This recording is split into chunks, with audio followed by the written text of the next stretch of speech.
Hello everyone, it's Heidi with Downtown NorCal Live, and I am with Melissa Moreno.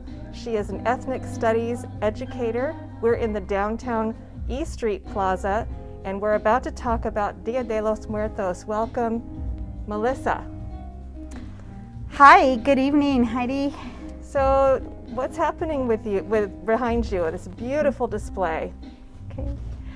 So this is the Day of the Dead installation, display, altar, ofrenda. Those are all the names used to refer to this artistic expression of honoring and remembering our loved ones. It's an indigenous celebration from Mesoamerica. So this is one of the few celebrations that has not been eradicated through the years of colonialism. And it's actually been since the 1970s that it's been celebrated in the United States and in California specifically. How many years have people been celebrating in Mexico the Dia de los Muertos, or Day of the Dead? Yeah. So this is an indigenous celebration. So some people would call it a pre-Columbian celebration. It has shifted and changed in different degrees through the eras. But like I said, it's one of the few that has not been eradicated. And so in Mexico, from what we know, pre-1500s to the present time, and in the United States since the 1970s.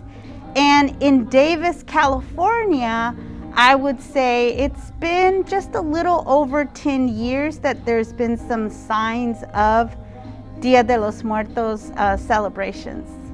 I'm glad you brought that up because I was a Spanish immersion mom, as many are in Davis, and that's really my first introduction to it. And at first glance, one might think it's a Halloween, but that's not the case, correct?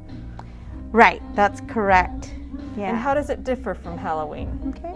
So Halloween has its own indigenous Celtic roots, and we sort of see contemporary what it's sort of composed of in celebration of trick or treating, etc.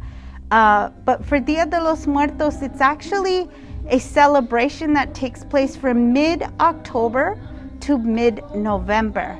This installation here is here today, and it'll be here until November 15th. And like I said, what is different is that there is an emphasis on actually remembering or honoring loved ones, family, and also community. And in this case, for this particular altar or ofrenda, it has been put together by people of the respective culture, but also there's been an invitation for every person of this community of different heritage to also have an invitation to also remember and celebrate their loved ones. That's good to know. I think a lot of people struggle with the notion of cultural appropriation, and so what is the appropriate way for non-Indigenous people to celebrate, and how can we participate and support here? Excellent question. Thank you so much for asking that question. I think that that's at the heart of this practice here, is that I think it's important for the celebration to be led and have somebody of the respective culture involved in it, and then open up the space for others. I think that it's really troubling and problematic when we do have individuals outside of the culture who claim to do research and say they know the meaning, and then sort of go ahead and sort of display it without a personal and a cultural and a historical and ancestral connection. You allowed me to put a picture of my great Auntie Lois on the altar, Yeah. and I thank you so much. I didn't realize how emotional that would be for me. She's been gone about 10 years. So what are the ways, I'm a white woman, that we should be coming to this space and appreciate and respecting the culture and participating at the same time? I think coming with a photo or some kind of symbol that represents the loved one or a community member who you may have felt connected to. Also bringing the marigolds, the yellow, red, and gold are especially important. Why? Because they represent the color of the sun, and the sun provides us with life. I think in contemporary society we know the power of solar power, and I think for indigenous communities, they were aware of the amazing connection there, and so bringing the marigolds, also water, and you've heard the saying of water is life. All of us in the wombs of our mother actually come to life through, being carried in water. And so that's also one of the elements that is represented here. Now, in terms of dress, it's not appropriate for people to use this holiday if you're, like me, a white woman, and use it as an idea for a costume. Would it be appropriate, though, for me to come to this space in one of the colors you mentioned? Yeah. I would say that in today's society and community, Heidi, I think people are invited on the 2nd of November to specifically dress in a way that represents oneself as a calavera or a skeleton. Why? Because it's a way of us being lighthearted about our own lives and the fragility of our own lives. So it is appropriate on November 2nd. I would say it's not appropriate on other days, and particularly on Halloween. And I think that there's some confusion there in our society to try and collapse those two, because Halloween is on October 30th, right? 31st. 31st, Tomorrow. there you go, 31st. And the Day of the Dead by the Spanish was relegated to November the 2nd because it is so close to the November the 1st celebration of All Saints Day, which is coincides with the Catholic tradition. Like I said, for indigenous communities, this celebration is actually the harvest season. So it goes like mid-October to mid-November. Okay.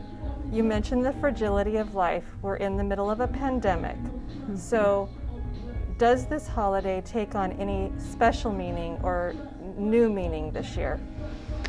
Absolutely. I think that for everyone in general, for all people of across cultures, this is a very different point in time and history for us.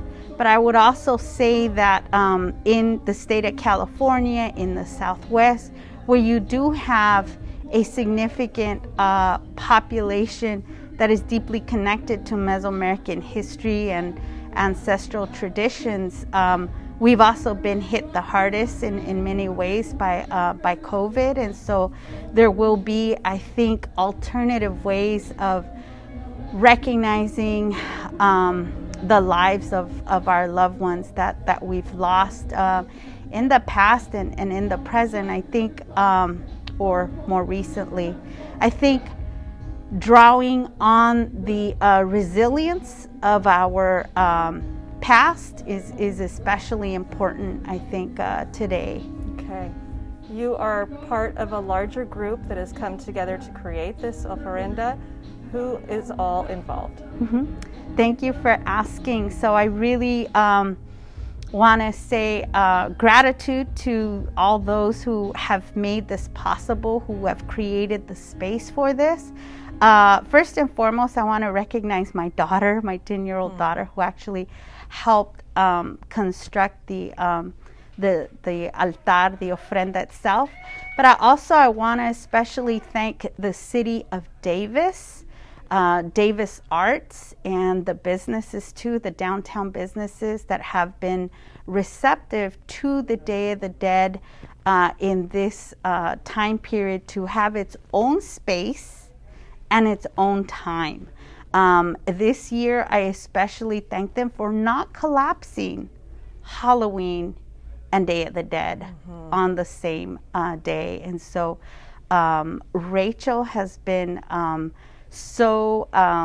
just so generous and willing to help in also constructing it and providing some of the items that have been needed.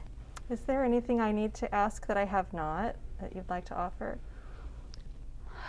I guess in our own community, I want to recognize Natalie Corona, who was actually one of my former ethnic studies students, and she's included here in our own altar.